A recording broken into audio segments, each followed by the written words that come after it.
Salut Booktube, je te retrouve aujourd'hui dans un cadre un petit peu différent. Ne fais pas attention aux bibliothèques derrière moi que je n'ai pas encore fini de ranger.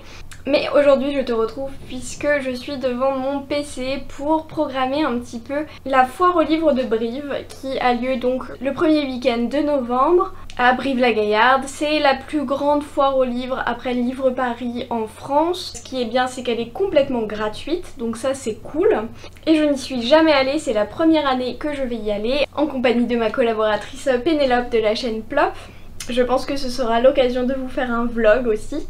Mais en tout cas, je ne suis jamais allée à la foire aux livres de Brive et je n'ai pas trop regardé jusqu'à aujourd'hui qui allait être présent lors de la foire aux livres, quels auteurs allaient être là, les tables rondes qui allaient être organisées. Et du coup, je voulais voir un petit peu tout ça avec toi, voir ce qui pourrait m'intéresser ou pas, les auteurs que je connaîtrais ou non, voir un petit peu ce que Brive a à nous proposer. Et donc, je te propose de commencer tout de suite. Salon du livre de Brive. Alors, foire aux livres de Brive, donc le 4, 5 et 6 novembre, ça va, on ne s'est pas trompé. C'est déjà pas mal. Donc qu'est-ce qu'on va faire en premier? Le programme, les auteurs, je ne sais pas trop. On va aller voir sur le programme. Donc on sera là a priori le 5 et le 6 parce que le vendredi de toute façon moi j'ai des cours. Donc je ne pourrai pas venir le samedi. Donc ça c'est toutes les tables rondes a priori qui sont organisées et du coup je veux voir un petit peu là où il y aurait des gens que je connais ou alors des thèmes qui m'intéressent. Pour le moment c'est pas non plus foufou. Pourquoi écrivez-vous? Pourquoi pas? Ça peut m'intéresser clairement. Il n'y a pas grand chose qui m'intéresse vraiment, ça change un petit peu des Imaginales où j'ai envie d'aller à toutes les tables rondes globalement. Mais pareil, il n'y a pas non plus énormément de personnes que je connais. Les trucs sur l'économie, clairement, c'est mort. 3 de savoir avec Olivier Véran, pourquoi pas. En cuisine avec Alain Ducasse, pourquoi pas également. Oh, 1 heure avec Hugo Clément, ça peut être intéressant. J'aime beaucoup Hugo Clément.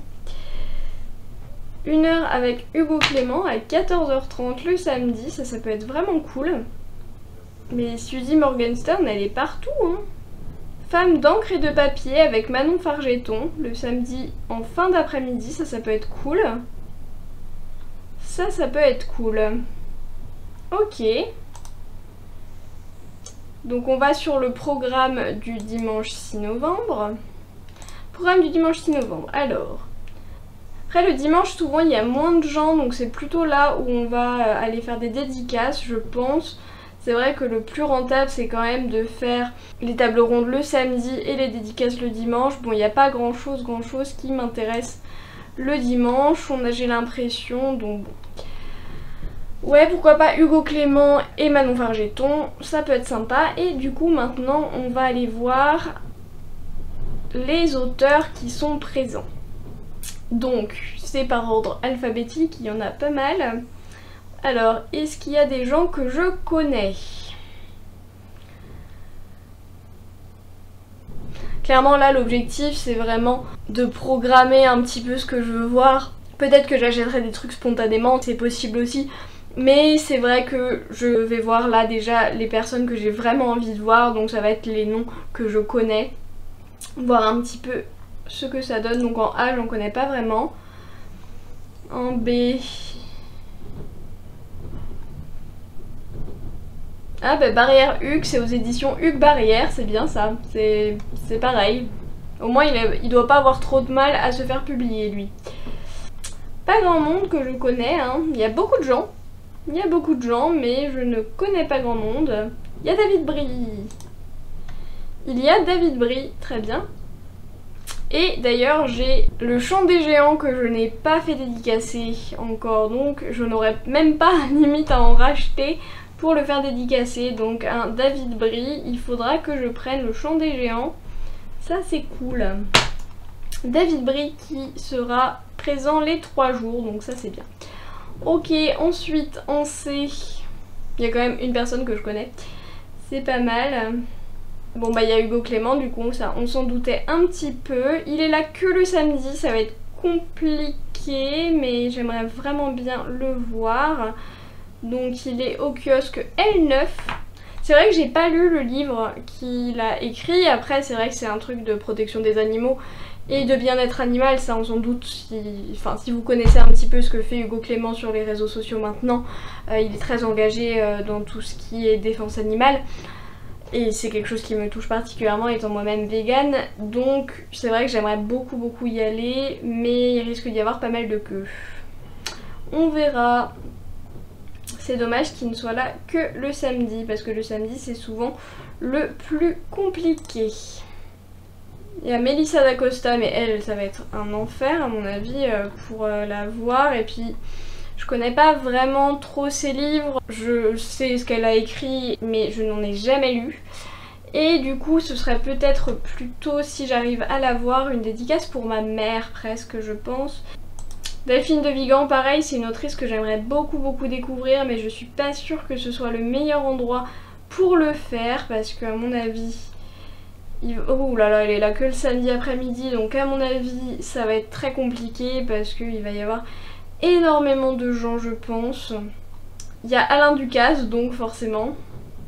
Il y a des gens improbables quand même. Ça j'avais déjà vu qu'il y avait des gens auxquels on ne s'attendait pas forcément, mais je trouve ça très drôle. Bon, il y a peu de gens.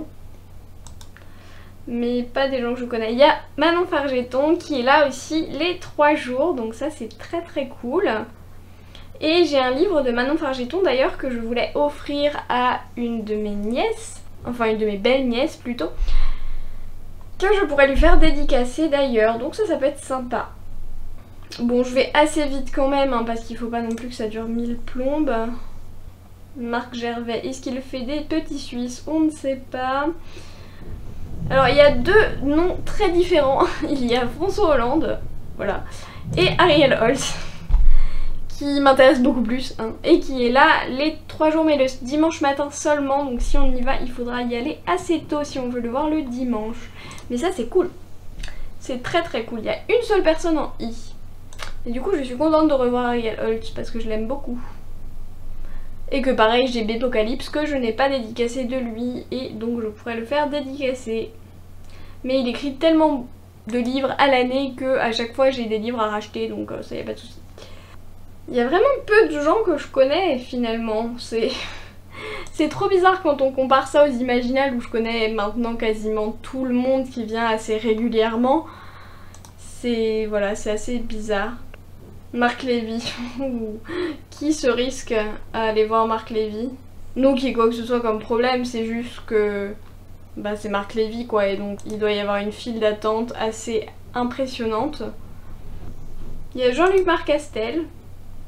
Ce qui serait bien c'est que j'arrive vraiment à lire son agence Lovecraft le tome 1 avant d'y aller pour voir si j'aime bien et si je veux prendre les tomes 2 et 3, enfin ou au moins le tome 2 à cette occasion parce que de toute façon les dédicaces de Jean-Luc Marcastel sont tellement belles. Si vous avez la chance de passer à un festival où il est là, allez vous faire dédicacer quelque chose parce que il y met tellement de temps, tellement d'énergie, enfin il fait plein de trucs. Franchement c'est hyper cool, les dédicaces de Jean-Luc Marcastel c'est hyper cool, donc allez-y, n'hésitez pas. Il y a Ophélie Messiaud qui est une amie que j'ai rencontrée sur Twitter et qui dédicace son 2e roman et donc ça j'ai trop hâte d'aller la voir et elle est là les 3 jours donc ça c'est hyper cool. Donc ça c'est sûr que je vais aller la voir. Guillaume Métayer ça me dit quelque chose aussi mais je n'en sais pas beaucoup plus. Il y a quand même beaucoup de littérature générale. Hein. Ah, la fameuse Suzy Morgenstern qui est dans toutes les tables rondes. Qu'a-t-elle écrit? Je ne sais pas, elle est dans toutes les tables rondes. Il y a Amélie Nothomb. Juliette Nothomb. C'est la fille de Amélie Nothomb? Ah non, c'est la sœur de Amélie Nothomb. Ok. Je savais pas qu'elle écrivait aussi. Mais bon... Pareil, je n'irai pas trop voir Amélie Nothomb. Ah, il y a Cassandra O'Donnell qui vient. Il y a Fabien Olicard. Ça, j'ai assez envie parce que j'aime beaucoup Fabien Olicard. J'aime beaucoup ses vidéos sur YouTube. J'en ai regardé énormément. J'ai pris pas mal de techniques de mémorisation notamment et de mentalisme. Mais j'aime beaucoup ce qu'il fait. J'aime beaucoup et donc pourquoi pas aller le voir. Olivia Ruiz, mais qu'est-ce qu'elle fait là, elle? Pardon. pour moi ce n'est pas vraiment une autrice, enfin en tout cas pas au premier plan, elle a écrit un livre très certainement si elle est là, mais pour moi je ne l'aurais pas imaginé ici. Il y a Christian Signol, j'avais lu un de ses romans que j'avais plutôt bien aimé, mais bon c'est pas non plus un truc que je trouve incroyable, c'est un peu toujours la même chose en plus hein. Sophie Talmen, j'avais lu un roman d'elle sur la vie d'interne, etc. J'avais détesté. J'avais trouvé ça vraiment pas très bien. Il y a Sylvain Tesson aussi qui est hyper connu pour tous ses romans de nature writing et j'ai jamais réussi à trop rentrer dedans. Je suis pas très nature writing donc j'ai un petit peu de mal avec ce genre. Ah, il va y avoir ce cher confrère, Olivier Véran, mais oui, lol. Je valade Jean-Michel et 2 fois ici parce que manifestement il faut mettre son nom 2 fois quand on a 2 maisons d'édition. Et du coup est-ce qu'il est sur un kiosque différent, sur le kiosque L24 puis L1? Et donc oui. Mais du coup c'est mensonger parce qu'ils mettent se présente vendredi, samedi, dimanche. Mais du coup est-ce qu'il va être les 3 jours sur les 2 stands? Comment il va faire? On se demande, on ne sait pas. On ne sait pas. Bon bah... Donc voilà, on a à peu près fait le tour. Dans les prix littéraires, qu'est-ce qu'ils veulent faire dans les prix littéraires? Alors du coup, il y a le prix de la langue française, très bien. 10 €. Ah non, 10 000 €, pardon. Je me suis dit 10 €, c'est ridicule. Mais non, c'est 10 000 € quand même. C'est... Oula, académicien Goncourt, tout va bien. Je pense que c'est le prix de l'élitisme. Avant tout. Je connais personne là-dedans. Enfin si, j'en connais 2 noms, mais pas plus quoi. Bon voilà, c'est vrai que je connais pas énormément de gens qui vont venir. Je connais je pense une dizaine de personnes à peu près. Après ça n'empêchera pas de se balader au gré de nos envies et au gré de nos pérégrinations. Ce qui est un petit peu dommage, c'est vrai que par rapport à Livre Paris, il y a moins d'auteurs étrangers, c'est vraiment un salon qui est francophone. Donc bon, ça c'est vrai que c'est toujours un petit peu dommage, mais c'est compréhensible aussi, c'est un salon qui est hyper accessible, c'est un salon francophone, enfin voilà. C'est pas quelque chose qui est fait pour avoir des auteurs étrangers. Apparemment c'est très bien, le salon du livre de Brive. Je sais qu'il y en a énormément pour qui c'est un des meilleurs salons, donc voilà. A voir ce que ça donne. La première fois que j'ai fait les Imaginales, je connaissais pas grand monde non plus. Et j'en ai découvert et maintenant tous les ans j'ai beaucoup trop d'auteurs à voir. Donc voilà, de toute façon je serai en très bonne compagnie. Si vous comptez passer à Brive, venir ou quoi que ce soit, n'hésitez pas à le dire en commentaire. Mais je trouvais ça intéressant de partager un petit peu autour des salons que je compte faire, ou même peut-être que je ferai la même chose sur des salons que je ne compte pas faire pour avoir un petit peu plus de visibilité peut-être pour certains salons. Bon, on est d'accord que Brive, il n'y a pas forcément besoin de lui donner un peu plus de visibilité, mais c'est vrai que ça peut être pas mal de partager tout ce qu'on peut voir autour de certains salons, parce qu'il y a des petites pépites. Et que c'est important aussi de faire vivre ce genre de choses parce que c'est un endroit où les auteurs peuvent vraiment échanger avec leurs lecteurs. Et vraiment, de toute façon, aller en salon c'est toujours trop bien. C'est un moment d'échange, de partage et tout ce qu'on veut, donc voilà. Une petite annonce avec quelques jours de retard, c'est pour ça que j'ai changé un petit peu de cadre.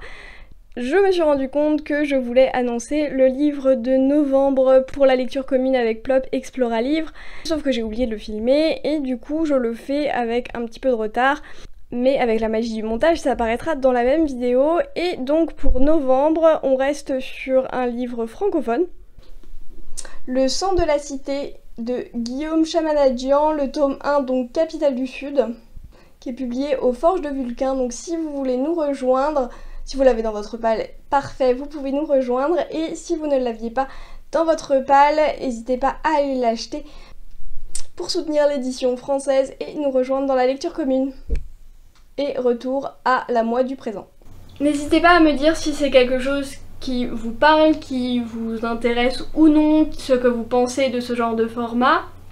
Je suis pas totalement sûre que ce genre de format va rester tel quel. C'était vraiment un test, c'était vraiment un essai. N'hésitez pas à me faire vos retours en commentaire pour que je puisse y réfléchir et voir pour adapter le contenu pour les prochaines fois. En tout cas, j'ai trop hâte d'y aller parce que ça va être aussi l'occasion pour moi de revoir Plop et d'autres amis. En attendant, on arrête tous de procrastiner, on va prendre un livre et moi je vous dis à la prochaine.